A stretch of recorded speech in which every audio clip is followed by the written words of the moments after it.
Hey guys! Good morning! It's me again, Mami Irene. So, for today's video, may bagong note si Yuki. So, nung nakaraan kasing September 17, nag 3 years old na siya. So, yung nito pa rin siya, pero ako na siya, 3 plus na siya. Para siya sa 3 years old, pataas. Ito kasi meron din mga pagbabago. Nung pinainom ko pala siya noon, nagbago yung kanyang tummy ng mga 2 days to 3 days. Para siyang basa yung kanya, yung pupo niya. Pero after 3 days, naging okay naman siya. Ipapakita ko na lang sa inyo. Nga yung kanyang milk, nakalagay na din siya. Nestle Nido Kinder 3 Plus. So 3 Plus na rin siya. Ang worth nito nasa 1,368 or basta nasa 1,000. Hindi pa siya lalampas sa 1,400. Ito kasi bumili, nakadalawang box na siya. Bali, binili lang namin to sa Pure Gold. Marami rin naman nagtitinda sa mga iba-ibang mga drugstore or supermarket. Bili pala namin ay 2.4 kilos. Bali, 4 pieces yung laman niya sa loob, 600 grams yung kada isang pack niya. Preschool, powdered milk, for children above 3 years old. Tapos, ito din yung mga nakalagay. 40 protectus respiratory, sa skin, sa brain niya, sa guts. 50% more DHA, tsaka no added table sugar. Contains 100% lactose. And then, ito rin yung expiry naman niya. November 30, 2024. Medyo malakas pa rin naman siyang magatas ngayon. Ayan, nakalagay. Congratulations, your child has turned 3 years old. Your child will increasingly become more independent and fearless as he becomes more eager to explore and do things on his own. He gets more exposed to the world, so he needs age-appropriate protection. Mas maganda rin kasi sa edad pa rin nila ay yung mga gatas na para sa kanila talaga.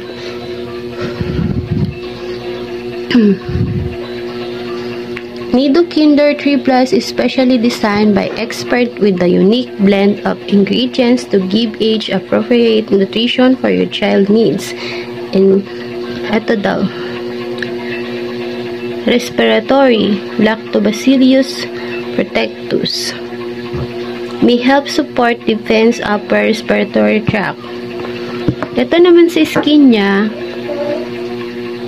zinc, vitamin C, tapos may help support normal development of skin. Ito naman, vitamin A, B2 and B3 may support the development of normal in the guts. Ito sa brain, bones, for normal growth, development, and bones and muscle para maging strong si baby. Ay maganda yung no added sugar. Lactose promotes better absorption of calcium.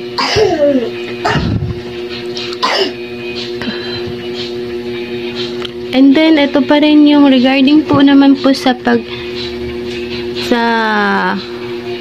pagtitimpla, how to prepare. Lukewarm water daw, 200 ml. Tapos, kailangan natin siya ng 3 tablespoon.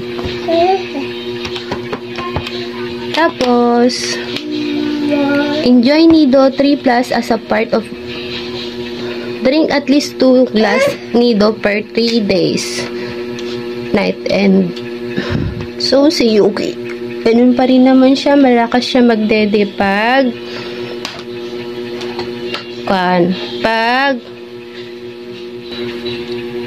ito 2 glass lang daw siya per day.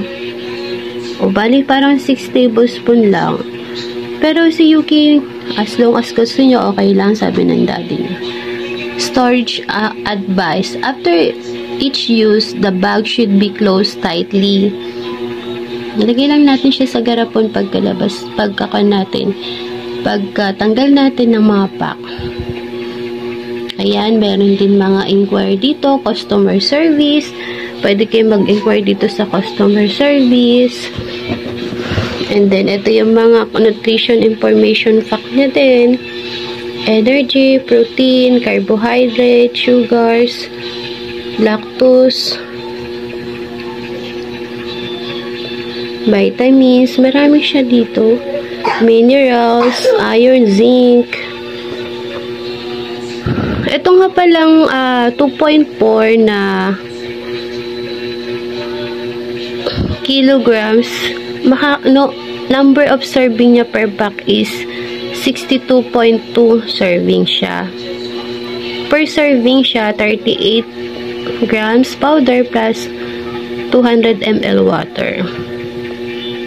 Andito na rin yung mga ingredients niya. Allergen information contains milk including lactose, fish, and soya. Ayan. So, sobrang malaki naman siya. Ganyan siya kalaki. At tingnan na natin yung sa loob na. Bali, yung isa nagamit na namin. Iniinom niya yun lang. Ito nga palang 4 na to. 4 weeks niya pa rin. Ay, 2 weeks. Every 2 weeks niya pa rin iniinom. 1, 2. Sa loob niya, wala na pala siyang scoop. Dati kasi dun sa Nido, 1 to 3 years old, lagi siyang may scoop sa loob. Itong 3 plus ay wala na siyang scoop.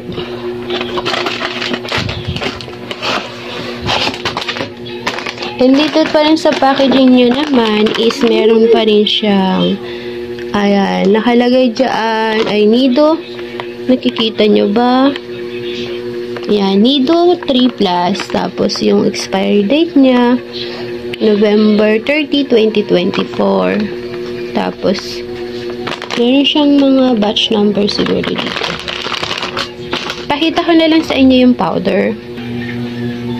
Meron dito nakalagay yung kanya 210 ml. Katumbas siya ng 7 ohms. Lalagyan ko siya ng hot water. Tapos itimplahin natin.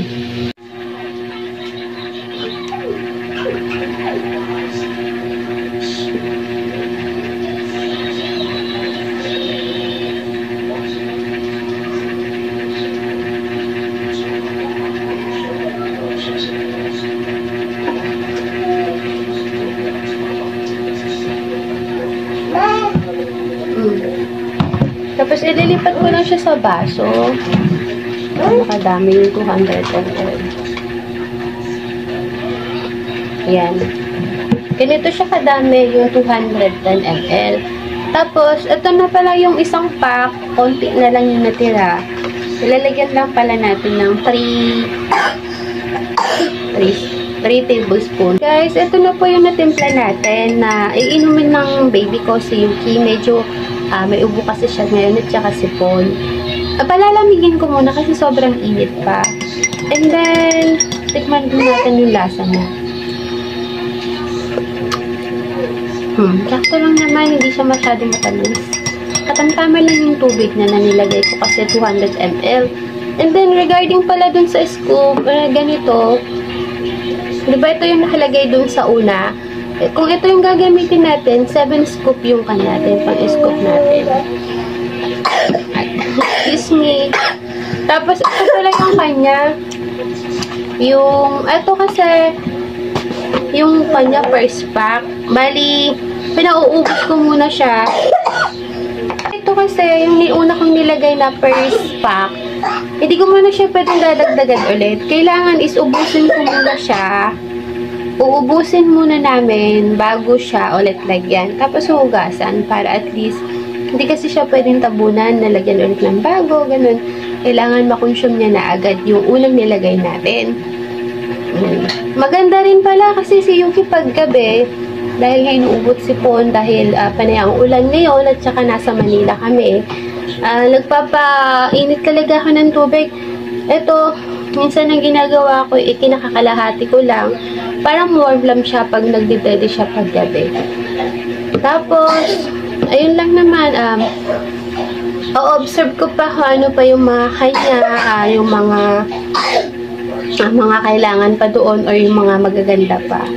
So, I hope this video na marami kayong natutunan. So, nag-enjoy po kayo sa video yung ginawa ko. And then, maraming salamat po pala sa mga nanonood sa aking mga video. At salamat din po sa lahat ng mga nagsusubscribe. Sa mga nagla-likes po, salamat din po. Salamat po sa patuloy na pagsubaybay niyo sa amin, sa lagi niyong pagsubaybay sa mga video namin, ng aking anak, na lahat ng namin nararanasan. Yun lang, medyo nasa kuan pa naman siya. Budget meal pa rin naman siya, nasa 1.3. Pasok pa rin naman siya sa budget. Basta hanggat gusto daw magdede ni baby, okay lang din naman. Kasi maganda rin kasi yun na may gatas pa rin. Na yung gatas talaga na hindi para sa kanila, kasi minsan may mga gatas na yung iba na Milo na o kaya naman yung birch cream, ganun. Maganda kasi yung ganyan para at least yung pag-develop pa rin ng kanila, ng brain, ng bones, lahat is nagiging parang normal. So yun lang guys. Ito nga palang 2.4 kilos na ito, 2 weeks pa rin niya nauubos. So, every 2 weeks, bumibili na kami ng bago. So, yun guys. Kung meron kayong katanungan, mag-comment lang po kayo sa baba. Comment down below lang po. Thank you and God bless. See you sa ating next video. Bye-bye!